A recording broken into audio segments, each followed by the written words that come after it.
토큰 맥싱은 토큰을 얼마나 썼어 도대체? 이게 개발자를 평가하는 지표가 된 거예요. 연간 한 1억 썼어?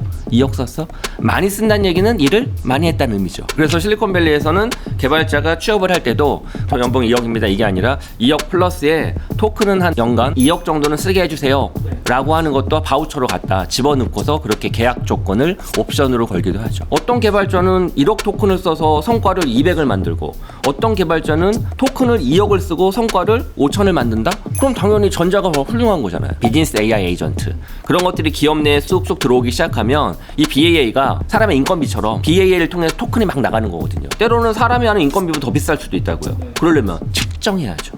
네, 안녕하세요. 티타임 홍재 기자입니다. 요새 AI와 관련된 주식들에 관심 진짜 많으시죠? 이게 AI 생태계를 잘 파악을 해야 투자든 아니면 회사 사업이든 잘 할 수 있는 것 같습니다. 요새는 토큰 이코노미를 꼭 알아야만 뭐 돈도 벌 수 있고 사업도 할 수 있다라는 얘기가 있어서 오늘 좀 자세하게 진짜 토큰 이코노미가 뭔지에 대해서 여쭤보기 위해서 오랜만에 모셨습니다.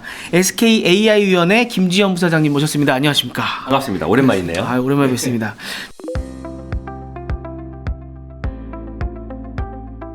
저희가 뭐 한동안 어려운 거 뭐 개념 나오거나 이거 뭐 새롭게 배워야 될 때는 항상 여쭤봤었는데 그 개념 여쭤보기 전에 방금 제가 드렸던 말씀이 진짜인지 한번 여쭤보고 싶은데요. 토큰 이코노미를 진짜 이제부터는 알아야 돈도 벌고 사업도 할 수 있는 게 맞습니까? 저는 이런 새로운 용어 나올 때마다 사람을 이렇게 현혹시키기 위한 거 혹은 뭘 팔기 위한 거 아니면 또 새로운 마케팅 용어 이런 게 아닌가라고 하는 의심들을 최근에 많이 하거든요. 그런 면에서 이제 토큰 이코노미가 부상된 배경은 올해 초부터 엔비디아의 우리 젠슨왕 님께서 여러 컨퍼런스에서 토큰 이야기를 많이 해요. 그러면서 그 엔비디아의 자체 개발자 컨퍼런스 GTC 있죠. 거기에서 이제 크게 한 방을 쐈어요. AI 인프라, 그러니까 AI 연산을 처리하는 AI 데이터 센터 있죠. 지금 모든 글로벌 투자가 다 데이터 센터에 몰려 있잖아요. 그 데이터 센터의 정의를 앞으로는 토큰을 생산하는 팩토리다. 그래서 앞으로 모든 기업은 인프라를 설계하는 공급자나 혹은 AI를 사용하는 이제 소비자, 수요처나 모두 다 토큰을 알아야 한다. 그래서 데이터 센터는 단순한 비용처가 아니라 향후에 토큰을 생산하는 제조 공장이다. 이렇게 선언을 하면서 갑자기 이제 토큰이 뭐야? 토큰 이코노미로 세상을 바라봐야 되는 거야? 이런 식으로 이제 부상을 했죠.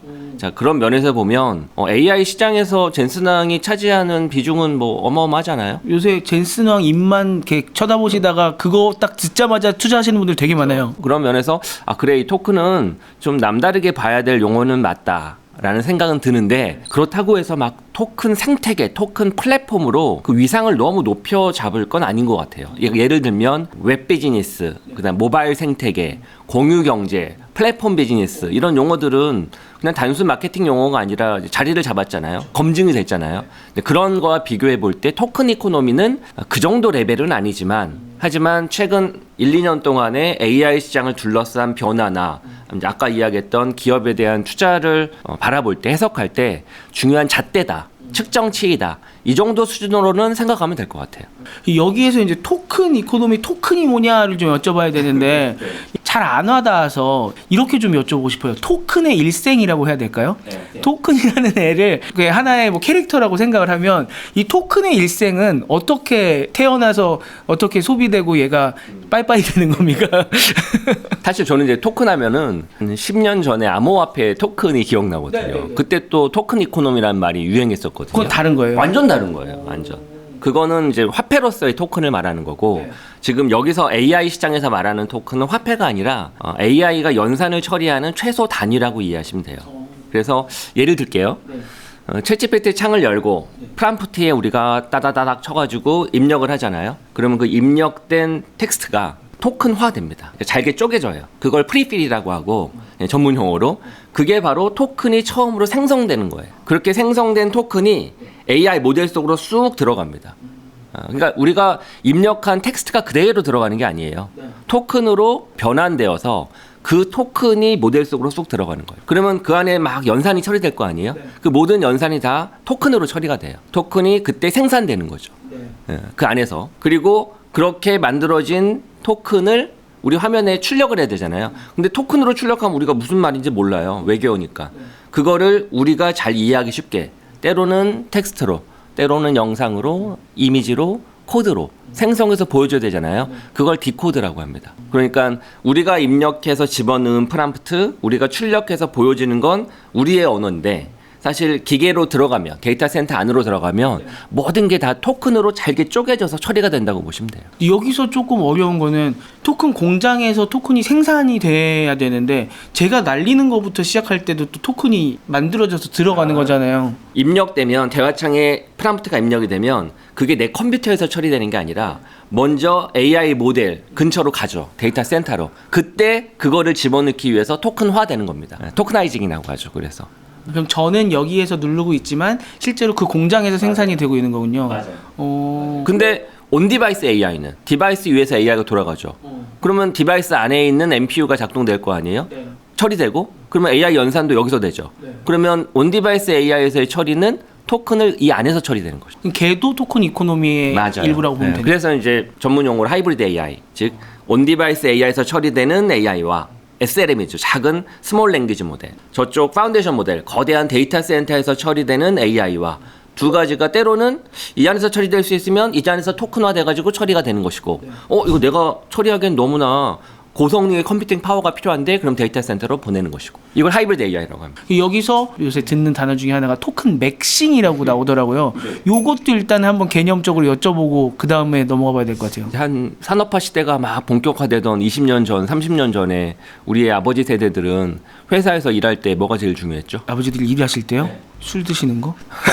그것도 중요하죠. 야근. 야근. 예. 야, 너 퇴근 누구야? 정시에 하라고 그랬어. 6시에. 밤 9시까지 일해야지. 그게 중요하지 않았어요? 토요일도 일하시고 주말도 일하시고 야근하시고. 그러니까 그 얘기는 시간이 중요했죠. 죽어라 일하는 거죠. 물론 이제 성과도 물론 중요하지만 성과를 내려면 그만큼 시간이 투입돼야 되니까. 그래서 20, 30년 전에는 야근 누가 얼마나 많이 했어? 이걸로 노동성을 평가하는 지표였었죠. 토큰 맥싱은 토큰을 얼마나 썼어 도대체? 이게 개발자를 평가하는 지표가 된 거예요. 그래서 실리콘밸리에서 연봉 한 2, 3억 정도 받는 개발자가 2, 3억 자기가 받아서 회사에 성과를 보여야 될 거 아니에요. 근데 성과를 보이려고 하면 요즘엔 다 개발자들이 뭘 쓰죠?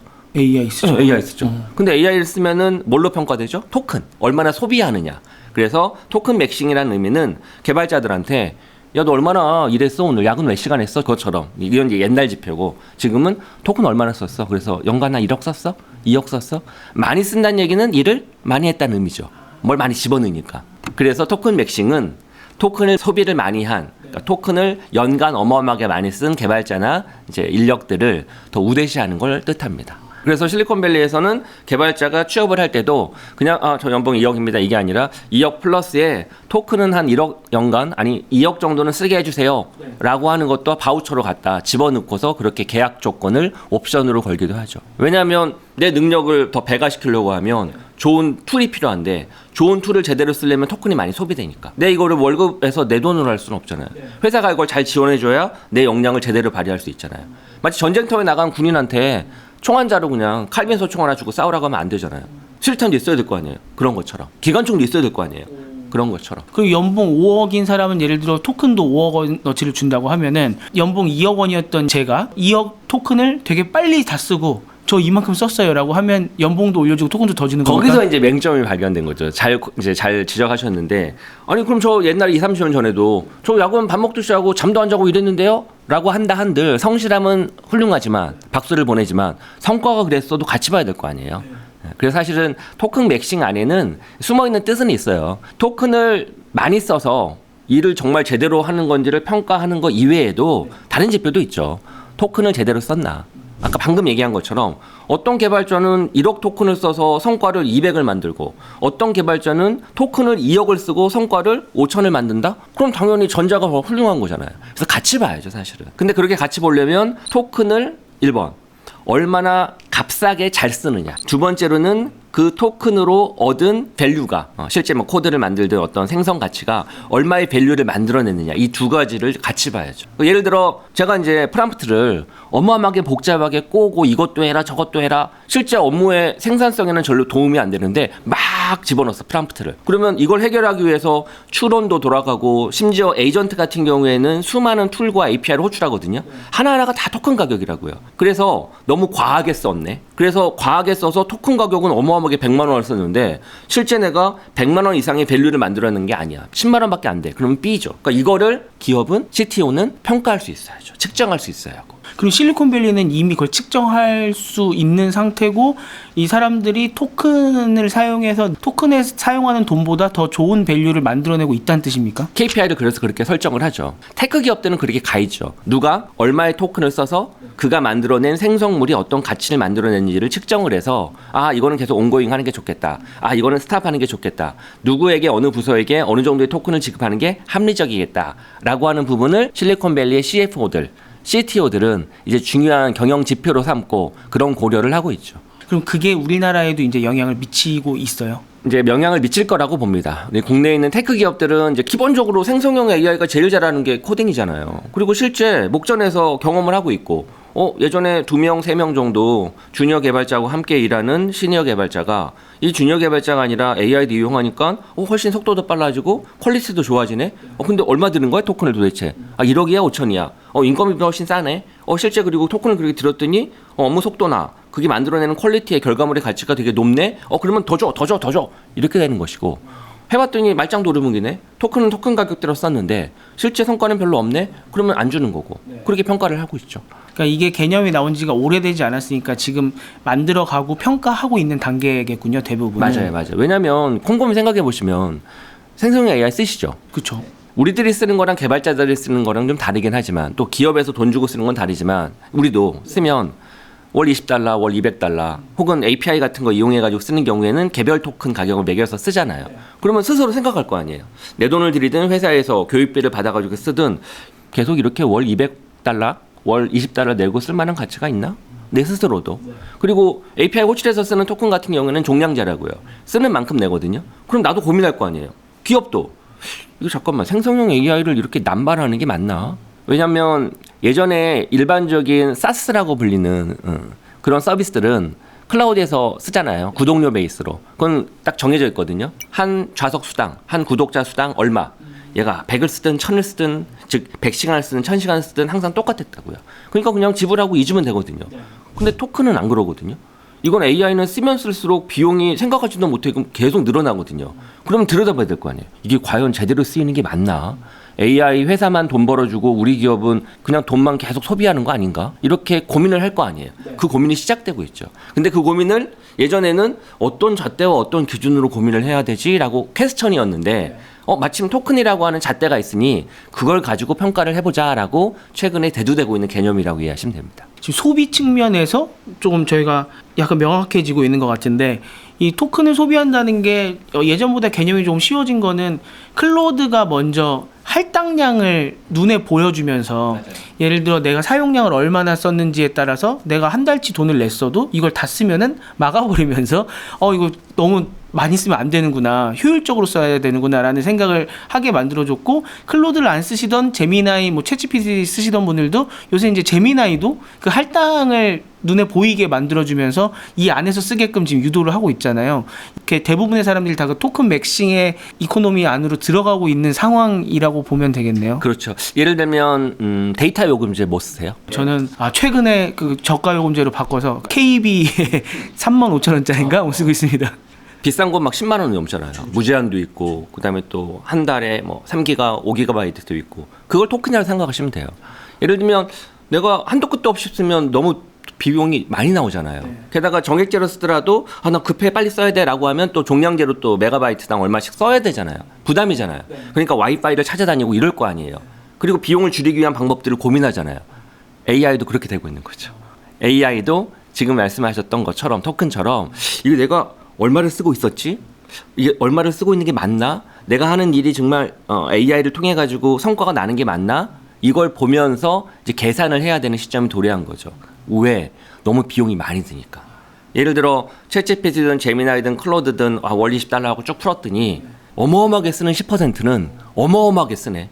나머지 90%가 쓰는 이제 한 50%도 안 되는 이 워크로드를 소수의 10%가 너무 많이 가져가네. 그러면 공급자 입장에서는 부담이잖아요.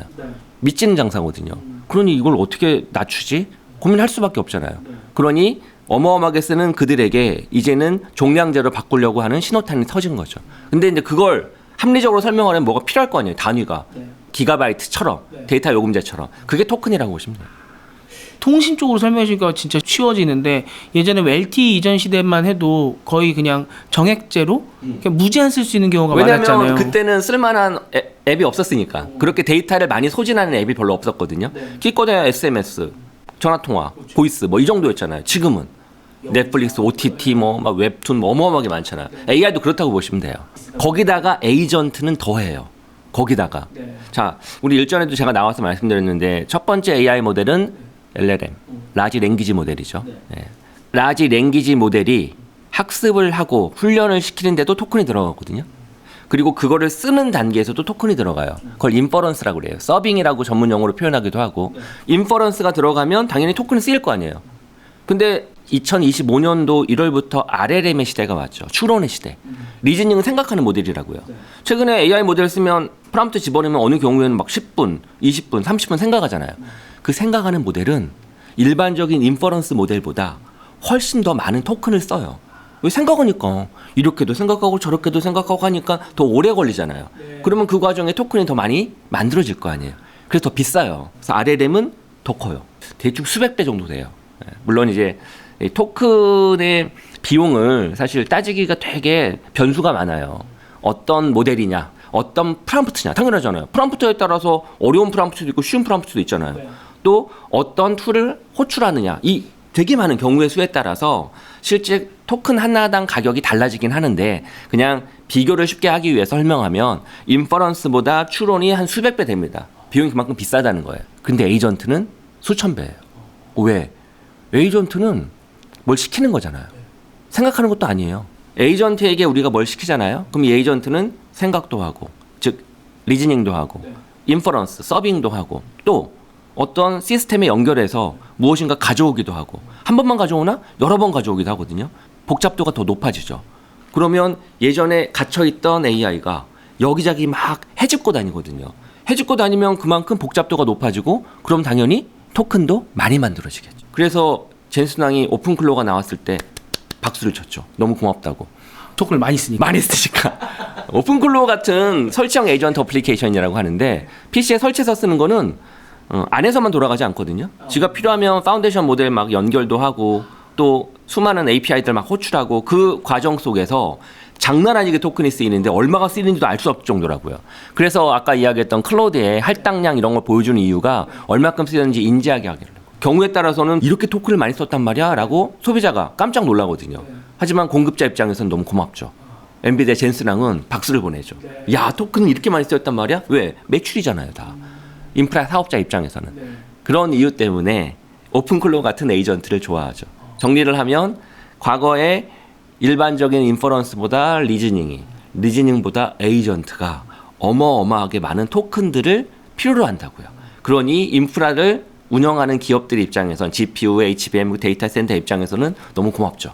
물론 지난 한 3, 4년 동안 데이터 센터에서 토큰을 생산하는 단가는 엄청나게 떨어졌어요. 기술이 좋아지니까. 그 스탠포드 HAI 2025년도 자료에 의하면 지난 18개월간 GPT 3.5급 정도의 모델로 추론을 할 때 사용되는 단가가 무려 280배가 폭락했어요. 그만큼 토큰 하나를 만들어내는 코스트가 절감됐다는 거죠. 그러면 너무 행복한 일 아닌가? 근데 문제는 그 토큰을 예전에는 10개만 쓰면 됐지만 지금은 10,000개, 10만 개 생각하지도 못하고 많이 생산을 해야 되다 보니 전체 썸은 가격 코스트 한 토큰당 생산 단가는 떨어졌지만 이 토큰을 필요로 하는 에이전트 어플리케이션부터 시작해서 추론 모델 이런 것들이 너무 많아져서 소비처가 토큰을 너무 많이 필요로 해서 전체 썸은 오히려 더 청구서가 늘은 거죠. 280배보다 더 훨씬 많이 쓰는 거군요. 280배도 어마어마한데 예전에 한 개 쓰던 걸 280개가 아니라 1,000개, 10,000개를 쓰는 거죠. 그러니 아무리 썸을 해도 가격이 폭락을 해도 더 커질 수밖에 없죠. 이번에 구글 I.O. 때도 순다 피차이가 나와서 초반에 계속 보여줬던 게 우리 토큰을 이렇게 많이 쓰고 있어요 라는 걸 계속 자랑 삼아 보여주더라고요. 구글 I.O.에서. 맞아요. 그게 그만큼 이제 구글 내부에서 토큰, 즉 AI를 많이 쓰는 횟수나 또 경험치가 더욱 늘어서 생산성이 좋아지고 있다라고 하는 걸 말하는 거고, 공급 쪽은, AI 인프라 쪽은 그냥 박수를 치는 거죠. 와, 저런 기업이 더 늘어나면 AI 인프라는 더 많이 쓰이겠네. GPU 더 많이 팔리겠네. NPU 더 많이 팔리겠네. H밴 더 많이 팔리겠네. LPDDR 더 많이 팔리겠네. 이렇게 되는 거죠. 젠슨 왕이 토큰 이코노미라는 개념을 얘기를 해줬고, 그 다음에 이번에 구글 I/O에서 순다 피차이는 구글이 이렇게 토큰 맥싱으로 어떻게 진짜 일을 하고 있는지를 보여준 사례 같은데, 지금 개발자 쪽 주로 얘기를 했잖아요. 이제 일반 기업도 당장은 좀 아니라고 말씀해 주셨는데, 결국은 일반 기업이 일하고 일을 측정하는 것도 이렇게 토큰 맥싱, 토큰 이코노미 안으로 들어가게 될까요? 당연하죠. 저만 해도 지금 제가 일하는 상당 부분은 에이전트의 도움을 많이 받고 있거든요. 시장 동향을 조사하고 평가하고 측정하기 위해서 에이전트 리서치 프로그램을 돌려서 매일 트렌드를 파악하게끔 시키고 있거든요. 이거 다 토큰 쓰는 거예요. 그리고 보고서 생성할 때도 보고서 생성도 예전에는 함께 일하는 동료하고 같이 만들었지만 지금은 에이전트한테 위임하고 있거든요. 에이전트한테 위임하면 좋은 점은 바로바로 만들어내잖아요. 나쁜 점은 내가 빨리빨리 봐야 돼요. 그리고 다시 고쳐. 그러다 보니 보고서가 예전에는 한 벌, 두 벌 정도밖에 없었는데 지금 10벌을 만들어요. 왜냐면 스타일이 다르잖아요. 이렇게도 만들어보고 저렇게도 만들어보고 이렇게 만들 때마다 뭐가 들죠? 토큰이 들죠. 그러니까 예전보다 10배 이상 드는 거죠. 혼자서. 이게 다 토큰이 소비되고 생산되는 과정이라서 토큰 가격으로 회사에서 꼭 개발자 아니더라도 어떻게 관리해야 되지? 이 부분이 이제 핵심 화두로 등장을 할 겁니다. 앞으로. 그러니까 처음에는 일단은 토큰을 많이 쓰는 사람이 일을 많이 하고 있다는 거니까 토큰 많이 쓰는 너는 일을 잘하는 거야.